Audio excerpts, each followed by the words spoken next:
नमस्कार, आप live series देख रहे हैं। आपके साथ मैं हूं वसीम खान। देखिए, 2024 और 25 का रन बेहद ही नजदीक है। ऐसे में सियासत लगातार गर्माती जा रही है। बिहार की राजनीति और देश की राजनीति की अगर बात करें तो राम मंदिर की भी चर्चाएं हैं, क्योंकि भाई जिस तरीके से सियासत गर्म है, राजद के नेताओं को तो आपने सुना ही किस तरीके से लगातार विवादित बयान देते नजर आ रहे हैं। देखिए, इसी विषय पर हमारे साथ आज बातचीत करने के लिए जुड़े हैं वरिष्ठ पत्रकार फैजान अहमद सर। इनसे हम बात करेंगे और सबसे अहम सवाल लेंगे जो कि बिहार की सियासी गलियारों में जिस तरीके से चर्चाएं हो रही हैं उनको लेकर ही, कि राजद के नेता जिस तरीके से खुले मंच से और गरज रहे हैं, धर्म आस्था के चीजों पर सवाल उठा रहे हैं, तो इस पर वोट बैंक पर कितना असर पड़ेगा?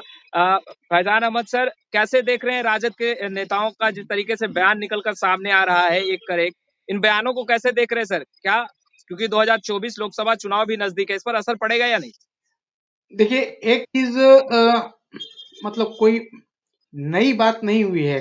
राजद ही नहीं बल्कि जदयू हो या कांग्रेस हो, कांग्रेस नहीं, कुछ जो रीजनल पार्टीज के नेता हैं वो बड़े बड़बोले होते हैं, जिनको हम लोग अपने मीडिया की लैंग्वेज हम्म। में कहते हैं मोटर माउथ।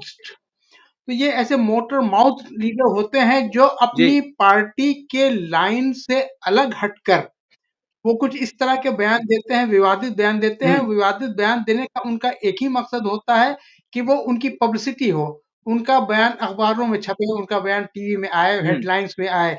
वही उनका मकसद होता है, वरना और कोई दूसरा मकसद नहीं होता। हम्म। देखिए, अभी आप कह रहे हैं कि अब जैसे राम मंदिर में जो प्राण प्रतिष्ठा होने वाली है 22 जनवरी को, उसको लेकर के राजद के कई लीडरों ने, उनके विधायक ने इस तरह के कुछ कंट्रोवर्शियल किस्म के बयान दिए हैं जो जरूरी नहीं है, और मुझे यकीन है कि वो उनकी पार्टी लाइन भी नहीं है। वो पार्टी लाइन से बिल्कुल अलग होकर के इस तरह के बयान दे रहे हैं। इसका असर वोट बैंक पे पड़ेगा फैजान सर? देखिए, ये अभी कहना थोड़ा मुश्किल है, क्योंकि अभी इलेक्शन तो बहरहाल उसका ऐलान नहीं हुआ है। मुमकिन है कि फरवरी में के हम्म। आखिर तक हो जाए ऐलान। तो लेकिन आमतौर पर चुनाव में इस तरह के मामलात उठ जाते हैं या उठाए जाते हैं जो कुछ ना कुछ इमोशनल होते हैं हम्म। या रिलीजियस होते हैं। तो उनका फायदा कोई ना कोई पार्टी उठाना चाहती है इस तरह के मामलों को अपना बयान करके। हाँ। अब अगर राजद ने इस तरह का बयान दिया है हम्म। तो उनके खिलाफ जो पार्टी होंगी वो उसको उठाएंगी, कि पब्लिक में ले जाएंगे कि भाई इन्होंने हमारे धर्म के आस्था पर या इस पर इस तरह की चोट की है या इस तरह का बयान दिया है। तो ये उसका कहीं ना कहीं असर तो हो सकता है। सर, जिस तरीके से ये एक एक नेता का कोई बयान है नहीं, चाहे हम बात करें फतेह बहादुर सिंह की, वो लगातार बयान दे रहे हैं। शिक्षा मंत्री का भी बयान आपने सुना ही होगा सर। और तेजस्वी यादव ने भी इस बात को कहा है कि भगवान राम महल में रहना नहीं चाहते, अगर रहना चाहते तो वो खुद ही महल बना लेते। तो आपको नहीं लगता धर्म आस्था के विषय पर अगर लगातार राजद के नेता टिप्पा टिप्पणी कर रहे हैं तो 2024 लोकसभा चुनाव का वक्त भी बहुत ही नजदीक है, तकरीबन सभी राजनीतिक दल तैयारियों में भी जुट चुकी है, तो इसका असर देखने के लिए मिलेगा? क्या बीजेपी को, एनडीए को फायदा पहुंचेगा? देखिए, इसको पहले इस तरह से देख लीजिए कि 22 जनवरी को अयोध्या में जो प्राण प्रतिष्ठा हो रही है, जो नया मंदिर भव्य हाँ। मंदिर बन रहा है, राम मंदिर बन रहा है, वहां प्राण प्रतिष्ठा हो रही है। और माननीय प्रधानमंत्री ही उसमें, उनका अहम रोल है, वो प्राण प्रतिष्ठा जो हो रही है।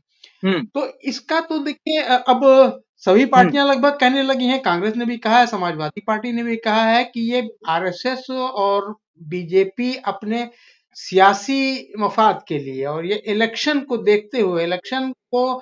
मद्देनजर रखते हुए ये तारीख इस तरह की तय की गई है, ताकि इसका फायदा उनको इलेक्शन में हो। और न सिर्फ ये कि वो उत्तर प्रदेश में बल्कि पूरे देश में उसका इसका फायदा हासिल करने की कोशिश करेंगे। इसलिए देखिए,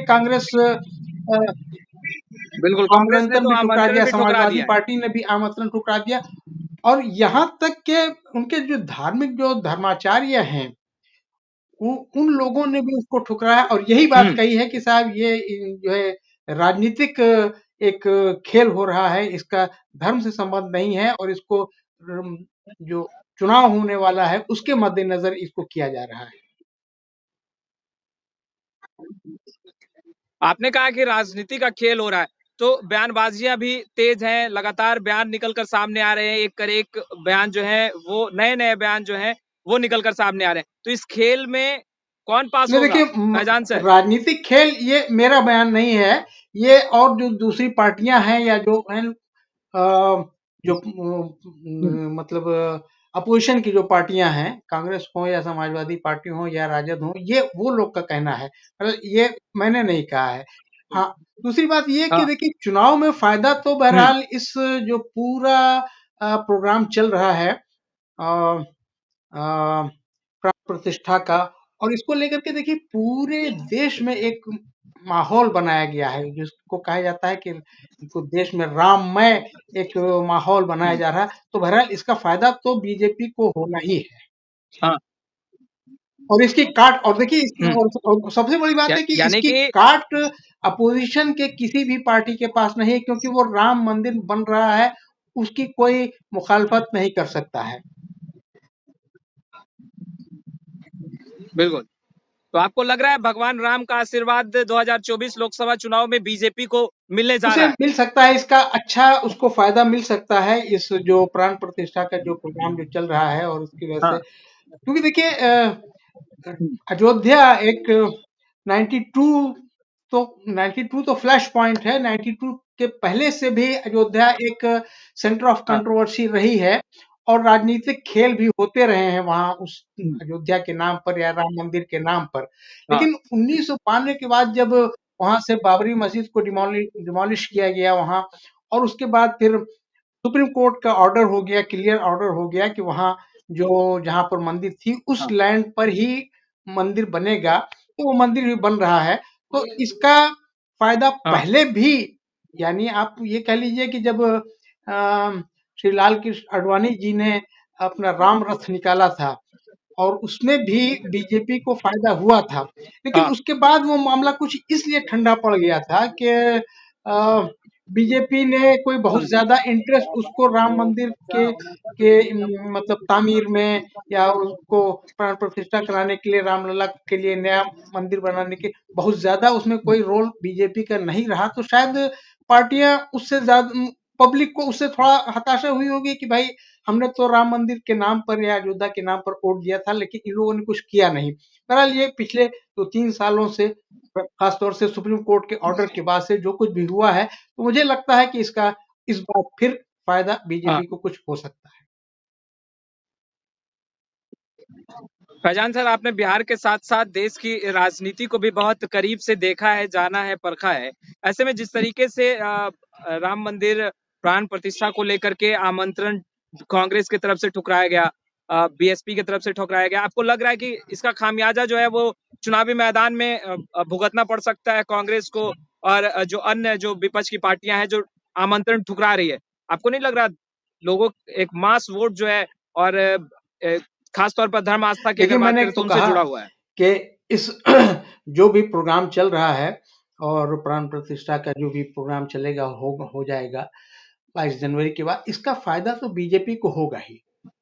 अगर बीजेपी को इसका फायदा हो रहा है तो इसका हुँ। मतलब अपोजिशन को कहीं ना कहीं इससे कुछ नुकसान भी हो रहा है। मेरे कहने का ये मतलब हरगिज नहीं है कि अपोजिशन पार्टियों ने जो उनको न्योता मिला वहां जाने का उसको ठुकरा दिया, उसकी वजह से कोई नुकसान होगा, मैं ये नहीं कह रहा हूं। लेकिन ये जो प्राण प्रतिष्ठा हाँ। और मंदिर तामीर का हुँ। काम है, इससे बीजेपी को फायदा जरूर होगा।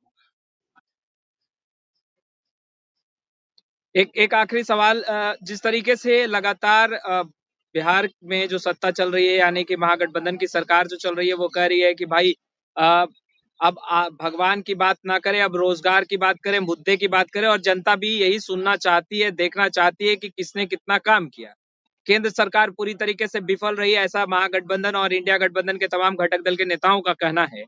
तो आपको लग रहा है कि इस बार जो 2024 का लोकसभा चुनाव होगा, उसमें मुद्दे पर बात होगी या फिर बात होगी तो सिर्फ और सिर्फ आस्था भगवान पर?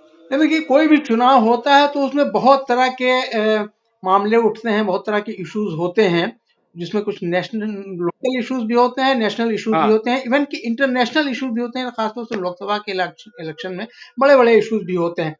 ये सोचना कि हाँ। सिर्फ राम मंदिर और सिर्फ आस्था और सिर्फ भगवान के नाम पर ही इलेक्शन लड़ा जा सकता है, ये मुमकिन नहीं है।